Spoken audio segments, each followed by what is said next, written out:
Vocês estão me marcando demais nesse vídeo, preste atenção porque a explicação está perfeita. Olha só. O que significa a guerra atual de Israel e os eventos escatológicos do fim dos tempos? A falta de interpretação correta do Apocalipse realmente é um problema, faz a gente cair em muito sensacionalismo, interpretar completamente errado os eventos e a linha do tempo. Então você vai entender de uma vez por todas o que tudo isso significa. Primeiro, por que esse conflito? Por que Israel foi atacada? Tudo começa lá em Gênesis com a história de Abraão. Abraão vai ter dois filhos principais, Ismael com a sua serva Agar, que vai gerar o povo ismaelita e, portanto, dando origem aos árabes muçulmanos, e Isaac, que ele tem com sua esposa Sara, que vai gerar o povo judeu, o povo israelita ou israelense. Deus profetiza para Agar, a mãe de Ismael, ou seja, da origem dos povos árabes muçulmanos, que esse seu filho seria muito poderoso, daria origem a muitas nações e sempre estaria em conflito com o seu irmão, ou seja, Isaac, judeu, povo de Israel. Em outras palavras, a Bíblia, que é a palavra de Deus escrita mais de 2000 anos atrás, continua acertando os eventos, inclusive geopolíticos do mundo. Então, de um lado temos Isaac, povo judeu, israelita e israelense. De outro lado temos Ismael, povo árabe e muçulmano. Pelo que esses povos brigam? Pela terra prometida e de quem de fato é essa terra. Milênios e milênios de brigas e conflitos. Em 1947 a ONU vai estabelecer essa terra e vai dividir entre os dois povos. Deixa metade com o povo israelense, o povo judeu, e a outra com o povo palestino. Israel aceita, então se torna nação, se estabelece lá, mas... Já vou deixar ela terminar aqui de falar. Inclusive, nesse acontecimento de 1947, quem estava envolvido nisso e presidindo tudo isso foi um brasileiro chamado Oswaldo Aranha. Depois você pesquisa aí. Mas o povo palestino nunca concordou com essa decisão. De forma sucinta, então, os palestinos continuarão brigando com o povo judeu porque não concorda, acha que aquela terra toda ali deveria ser deles. Aí entra o Hamas, que é um grupo terrorista da região da Palestina que começou a atacar Israel. A justificativa continua sendo a mesma, essa terra devia ser minha. Mas apesar disso, é importante ressaltar que esse grupo terrorista não representa a Palestina como nação. É um grupo dentro do país. Não há muito que se possa fazer. Entendido o conflito, agora a gente vai para a linha do tempo dos eventos escatológicos, do Apocalipse. Muitos aí estão falando que entramos na tribulação, que o ataque foi orquestrado pelo Cristo, segunda vinda, e tá tudo bagunçado. Deus contou todo o relógio até o final da humanidade através das 70 semanas de Daniel, que é o que nós cristãos usamos como referência para entender esses eventos e quando eles vão acontecer e o que vai acontecer.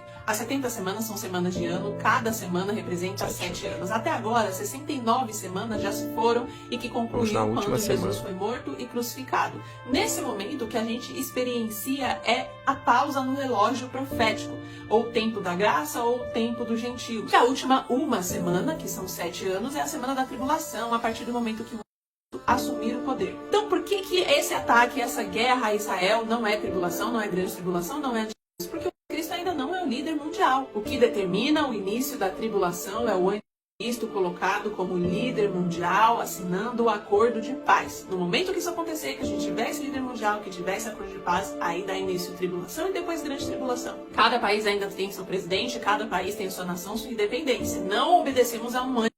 Então, se o que estamos vivendo ainda não é a tribulação, Cristo não tomou o poder, o que é essa guerra contra Israel? Princípio das dores que Jesus falou lá no seu sermão escatológico em Mateus 24. Guerras, rumores de guerras, fomes e terremotos e vários outros acontecimentos. Que isso seria o princípio das dores e ainda não seria o fim.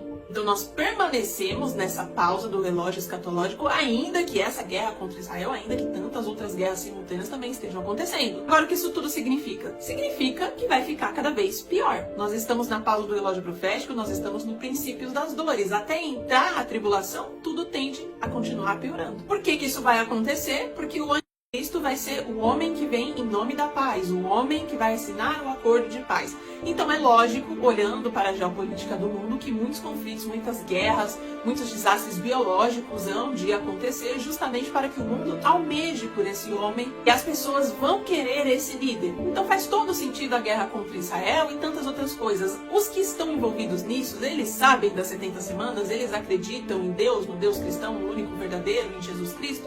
Provavelmente não, mas também não faz diferença. A soberania de Deus e os eventos que ele disse que vai acontecer, acontecerão, as pessoas sabendo ou não que as ações que elas fazem vão produzir esses resultados. Meus irmãos, me marcaram nesse vídeo aqui e perfeito, perfeitamente colocado, como eu falei, porque a Bíblia ela vai se cumprir, meu irmão. A Bíblia, ela não apenas contém a palavra de Deus, ela é a própria palavra de Deus. Aquilo que Deus fala ele é fiel para cumprir, meu irmão. Vai se cumprir. Nós estamos caminhando para o grande desfecho final, que é o livro do Apocalipse. Nós estamos caminhando para o desfecho final. O mundo está se preparando. Isso é um fato. Isso dá para ver. Isso está muito perceptível, sabe? É muito bem falado ali, muito bem lembrado também sobre as 70 semanas do livro de Daniel, que nós estamos vivenciando essa pausa aí para entrar na última semana. Eu também sou pré-tribulacionista. Não acredito que a igreja passará pela grande tribulação. Acredito que seremos arrebatados antes. Aí tem gente que vai falar, mas Cristo vai perseguir quem? Porque se os cristãos não vão estar na terra, para que ele vai vir? Para que ele vai perseguir? Irmãos, quem que ele queria se parecer o tempo todo? Qual foi o pecado que ele cometeu lá no princípio? Ele queria se parecer com Deus, ele queria ser semelhante de Deus, queria se assentar acima do trono de Deus. É justamente algo que ele vai experimentar aqui na terra, onde ele promoverá essa falsa paz e as pessoas ficarão maravilhadas, estarão adorando a ele. E o que ele busca, senão a própria adoração dessas pessoas também? Haja vista que o fim dele já está decretado, ele já sabe para onde ele vai e não tem mais volta. O que ele quer fazer agora é tentar destruir a obra da criação de Deus, porque nós sim fomos feitos imagem e semelhança do Deus Altíssimo. Somos coroa da sua criação. E é por isso que o inimigo, ele não suporta isso. Ele não suporta. Porque em nós, Cristo botou tudo aquilo que ele queria ser. Vocês entendem isso aqui, meus irmãos? Cristo produziu em nós, colocou em nós tudo aquilo que ele queria ser. E foi justamente isso que fez com que ele caísse. Porque ele queria ser semelhante ao Altíssimo. Ele queria se sentar acima do trono de Deus. E quando Deus faz o homem, Deus faz semelhante. Ele façamos o homem a nossa imagem e semelhança. E na Bíblia também é nos revelado que nós somos a coroa da criação de Cristo. É justamente por isso que o inimigo o tempo todo tenta te derrubar. Então a vinda do Cristo não tem nada a ver sobre somente perseguir os cristãos, até porque os verdadeiros, a igreja do Senhor, a verdadeira igreja do Senhor será arrebatada, mas tem a ver com tudo que a palavra está escrito que vai se cumprir, meu irmão, sobre ele ser adorado também, sobre mais uma vez também de uma forma tentar deturpar a imagem de Cristo e, enfim, perseguir quem estiver aqui. Então, meus irmãos, essa ideia aí de que, vai perseguir quem, automaticamente ela cai por terra, porque não é somente esse o papel dele sobre perseguir os verdadeiros cristãos, mas é que a palavra de Deus vai se cumprir na sua totalidade. Bom, mais uma vez eu quero parabenizar aqui, perfeitamente explicado pela nossa irmã aí, Deus continue abençoando. Tamo junto, somos um More Bible, mais Bíblia.